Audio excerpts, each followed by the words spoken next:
Good morning, class 8. Today I am going to start a new chapter number 21 from civics. And the name of the chapter is India and the United Nations. In this chapter, firstly I am going to teach you some important points about the chapter. That the introduction, then what is United Nation, what is the meaning of this organization. First is historical background, second is objectives of the United Nations, third is membership of the United Nations, and fourth is part of the United Nations.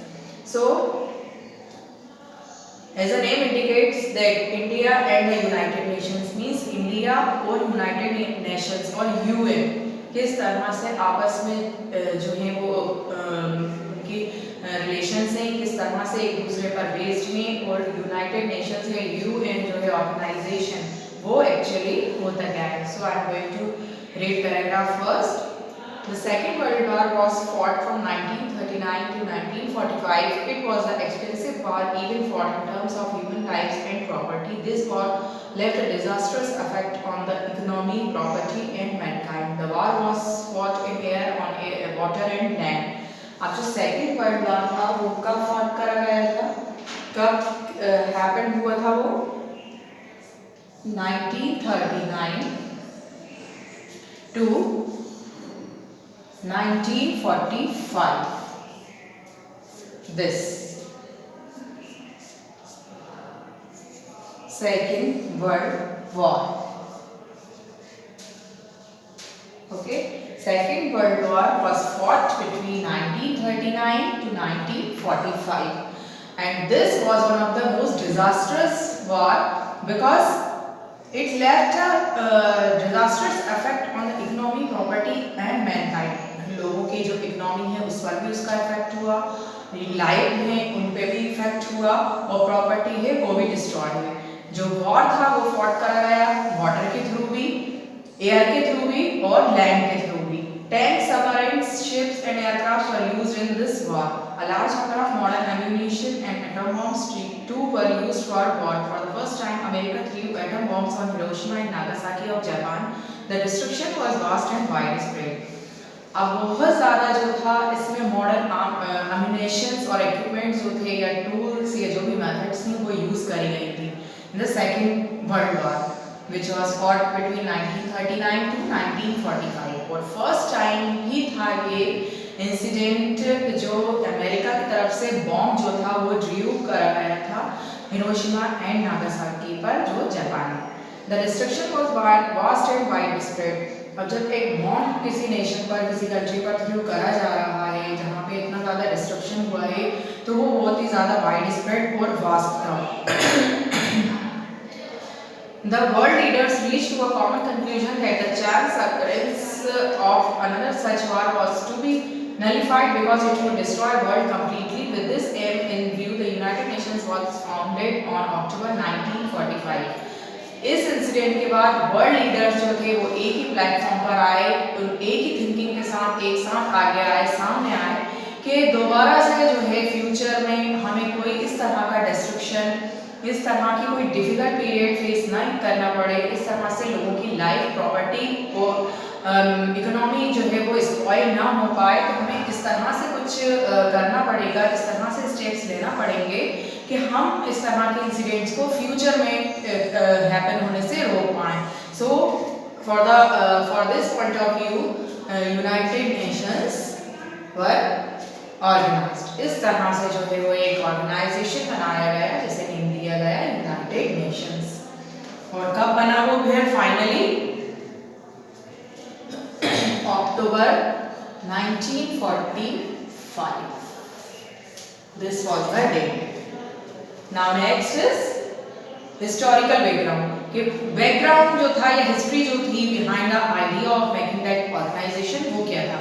After the First World War, efforts were made for international peace, and efforts resulted in the coming up of an organization called the League of Nations 1920. The aim of this organization was to establish global peace, but League nations failed in preventing the outbreak of the Second World War.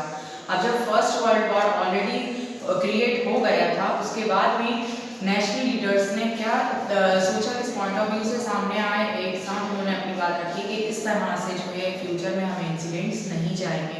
लेकिन due to some failures, due to some issues जो था, फिर से वही incident एक बार लोगों ने face करा, जो था second world war. The league was plagued by internal strife during the Second World War. U.S. President Roosevelt and Prime Minister Churchill of Great Britain suggested the create an international organization to ensure peace in the world.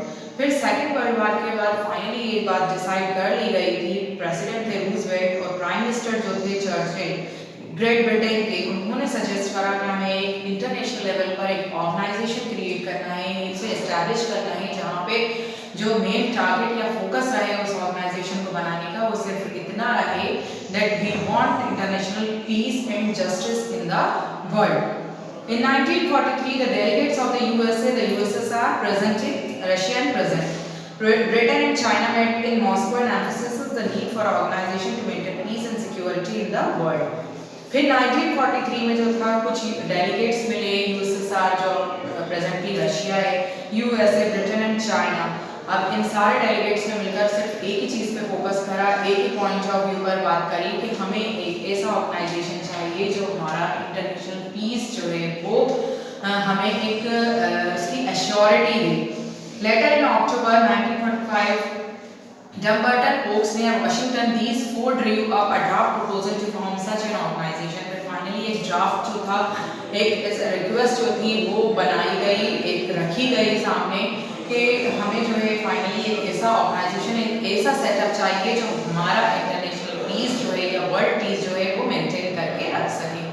Finally, a conference of 50 nations was convened in San Francisco in the United States in 1945 from April 23rd to June 26. फिर finally एक conference और meeting जो थी वो held हुई 50 nations के बीच में from April 23rd to 26 June. After long deliberations, 50 nations agreed on the Charter of the United Nations on June 26, 1945. और finally 50 nations जो थे उसके member बने firstly on June 26, 1945.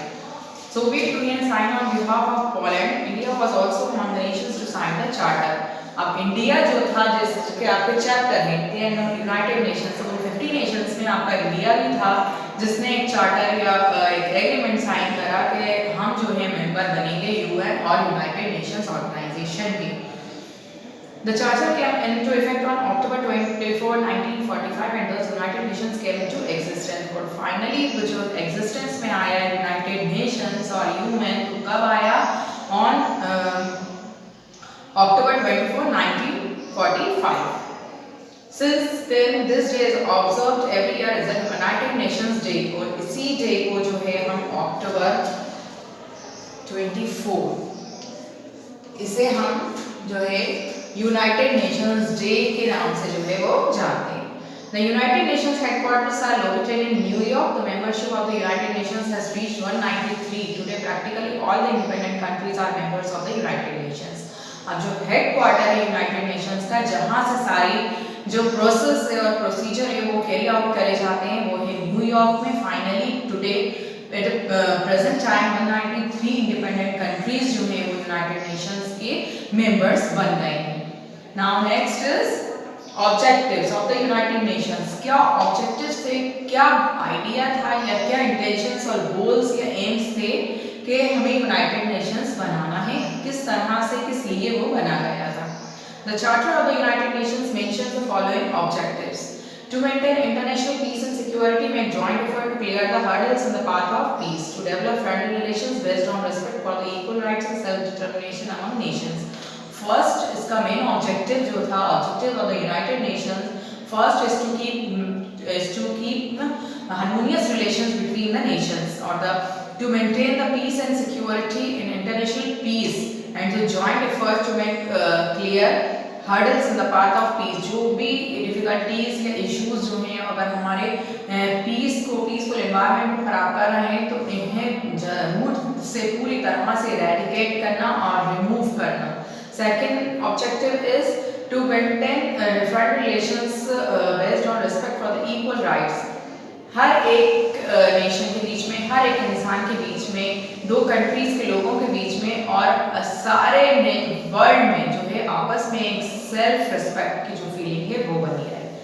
Next is to cooperate in solving international problems of an economic, social, cultural or humanitarian character and in promoting respect for human rights and fundamental freedom for all. Third objective is to solve the international problems equally on one platform, whether it is related with economic, social, cultural or humanitarian. To be a center for harmonizing the actions of all the nations in achieving these objects. और finally fourth objective ये है ऐसा organisation setup करना जहां पे कोई भी problem हो बिना सॉल्व करे वो बाहर नहीं जा पाए। It is clear from the study of these